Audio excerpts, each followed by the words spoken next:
بسم اللہ الرحمن الرحیم۔ السلام علیکم ورحمۃ اللہ وبرکاتہ۔ ناظرین، اللہ تبارک و تعالی نے ہمارے وجود کو برقرار رکھنے کے لیے، ہماری ایگزسٹنس کو بیلنس رکھنے کے لیے 4 طرح کے موسم پیدا کیے ہیں۔ بہار کا موسم، گرمی کا موسم، خزاں کا موسم اور سردی کا موسم۔ جب بہار کا موسم آتا ہے تو پھول کھلنے لگتے ہیں، کلیاں لہلانے لگتی ہیں، درختوں پر پھل آنے لگتے ہیں اور کھیتوں میں اناج وغیرہ نکلنے شروع ہو جاتے ہیں، یعنی ہر طرف ہریالی ہی ہریالی نظر آتی ہے۔ لیکن جب گرمی کا موسم آتا ہے تو کھیتوں میں اناج پکنے لگتے ہیں اور وہ ہریالی اب زردی میں بدل جاتی ہے، درختوں پر پھل پکنے لگتے ہیں، پھلوں میں رنگت اور مٹھاس پیدا ہونا شروع ہو جاتی ہے۔ لیکن جب خزاں کا موسم آتا ہے تو ہر طرف بالکل سناٹا ہی سناٹا نظر آتا ہے، درختوں کے پتے جھڑ جاتے ہیں، پھول مرجھا جاتے ہیں، کلیاں مسکرانا چھوڑ دیتی ہیں، یعنی ہر طرف ایک اداسی کا ماحول رہتا ہے۔ لیکن جب سردی کا موسم آتا ہے تو پھر موسم بالکل اداس ہو کر رہ جاتا ہے، نہ دھوپ صحیح سے نکل پاتی ہے، نہ چاند صحیح سے مسکرا پاتا ہے، بالکل ہر طرف کوہرا اور اندھیرا چھا جاتا ہے۔ سردی کا موسم ہوتا ہے، ہر کوئی سردی سے بچنے کی ساری کوشش کرتا ہے، پوری کوشش کرتا ہے، اس کے لیے سارا انتظام کرتا ہے، کوئی جیکٹ نکالتا ہے، کوئی کمبل میں گھستا ہے، کوئی انر خریدتا ہے، یعنی اس سے بچنے کی پوری کوشش کرتا ہے اور جتنی کوشش ہو سکتی ہے انسان کرتا ہے، اس کے لیے پیسے خرچ کرتا ہے۔ کوئی اگر ایمان والا ہو، مسلمان ہو، نمازی ہو تو پھر وہ کوشش کرتا ہے کہ ایک وضو سے 2-3 نمازیں پڑھ لے جائیں، اور فجر میں وضو کریں تو اس سے عشاء پڑھ لے جائے، بیچ میں وضو کرنے کی ضرورت نہ پڑے، یعنی کم سے کم پانی استعمال کرنے کی ضرورت پڑے۔ لیکن رسول پاک صلی اللہ علیہ وسلم نے سردی کے موسم کو ایک مومن کے لیے، ایک ایمان والے کے لیے بہار کا موسم قرار دیا ہے،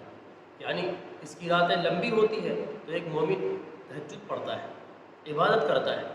اس کے دن چھوٹے ہوتے ہیں تو ایک مومن روزہ رکھتا ہے۔ اس اعتبار سے بھی بہار کا موسم ہے کہ اس میں عبادت کے لیے، تلاوت کے لیے، اس میں تہجد کے لیے اچھے خاصے مواقع فراہم ہو جاتے ہیں۔ ایک مومن اس میں اپنی چھوٹی ہوئی نمازوں کی قضا کر سکتا ہے، ایک مومن اپنے چھوٹے ہوئے روزے کی قضا کر سکتا ہے۔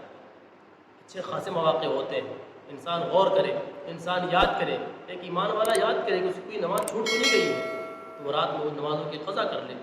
ایک مومن یاد کرے کہ اس کی زندگی میں کوئی روزہ چھوٹ تو نہیں گیا ہے، اس کے لیے اچھا موقع ہے کہ وہ اپنے روزے کی قضا کرے۔ اگر کوئی مومن نمازوں کی قضا کرنا چاہتا ہے، قضاء عمری کرنا چاہتا ہے، اس کے لیے اچھا خاصا موقع ہوتا ہے۔ دن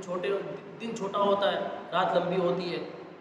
رات میں جلدی سو گئے اور صبح جلدی جگ کر کے تہجد پڑھ لی، نمازوں کی قضا کر لی، یعنی اچھا خاصا موقع ہوتا ہے۔ اسی لیے رسول پاک صلی اللہ علیہ وسلم نے اسے بہار کا موسم قرار دیا ہے۔ اگرچہ یہ سردی کا موسم ہے لیکن یہ بہار کا موسم ہے ایک مومن کے لیے۔ ایک اور حدیث میں نبی کریم صلی اللہ علیہ وسلم کا ارشاد ہے کہ سردیوں کے روزے ایک مومن کے لیے مفت کا اجر ہے، کہ مشقت بھی نہیں اور روزے کا ثواب بھی مل جاتا ہے۔ اسی طرح ایک اور حدیث میں نبی کریم صلی اللہ علیہ وسلم نے صحابہ کرام سے عرض کیا کہ کیا میں تمہیں کوئی ایسا عمل نہ بتاؤں جس کی وجہ سے اللہ تبارک و تعالیٰ تمہارے گناہوں کو معاف کر دے گا اور تمہارے درجات کو بلند کرے گا؟ صحابہ کرام رضی اللہ تعالیٰ عنہم اجمعین نے عرض کیا، یا رسول اللہ ضرور بتائیے۔ تو رسول پاک صلی اللہ علیہ وسلم نے ارشاد فرمایا، اسباغ الوضوء علی المکاری، کہ نہ چاہتے ہوئے، طبیعت نہیں چاہتی ہے، دل گوارا نہیں کرتا ہے، ٹھنڈ ہے، لحاف میں گھسے ہوئے ہیں، طبیعت کے نہ چاہتے ہوئے بھی وضو کرنا اور اچھی طرح وضو کرنا، یہ ایک ایسا عمل ہے جو انسان کے گناہوں کو معاف کرتا ہے، مٹاتا ہے اور اس کے درجات کو بلند کرتا ہے۔ اور دوسری چیز وہ کثرت الخطا الی المساجد، کہ مسجد کی طرف کثرت سے جانا، یعنی نمازوں کی پابندی کرنا، نمازوں کی ادائیگی کے لیے مسجد پابندی سے جانا، یہ بھی ایک ایسا عمل ہے جو انسانوں کے گناہ کو معاف کرتا ہے اور اس کے درجات کو بلند کرتا ہے۔ اور اس کے بعد آخر میں رسول اللہ صلی اللہ علیہ وسلم نے فرمایا، وانتظار الصلاة بعد الصلاة، کہ ایک نماز کے بعد دوسری نماز کا انتظار کرنا۔ انتظار کرنے کا مطلب مسجد میں بیٹھ کے انتظار کرنا نہیں، بلکہ اس کا دل نماز کی طرف اٹکا ہوا ہو، اس کا ذہن نماز کی طرف ہو، اس کی کان اذان کی طرف لگی ہوئی ہو۔ یہ 3 عمل ایسے ہیں جو انسان کے گناہوں کو معاف کرتے ہیں، مٹاتے ہیں، اور صرف گناہ ہی نہیں مٹاتے بلکہ اس کے درجات کو بلند کرتے ہیں۔ اللہ تبارک و تعالیٰ اس کی وجہ سے اس کے درجات کو بلند کرتا ہے۔ یہ موسم ایک مومن کے لیے بہار کا موسم ہے، لہذا اس میں خوب خوب عبادت کریں، اس کو اللہ تبارک و تعالیٰ کی طرف سے ایک آفر سمجھیں، ایک موقع سمجھیں، ایک اپرچونیٹی سمجھیں۔ اور دوسری بات کہ جہاں ہم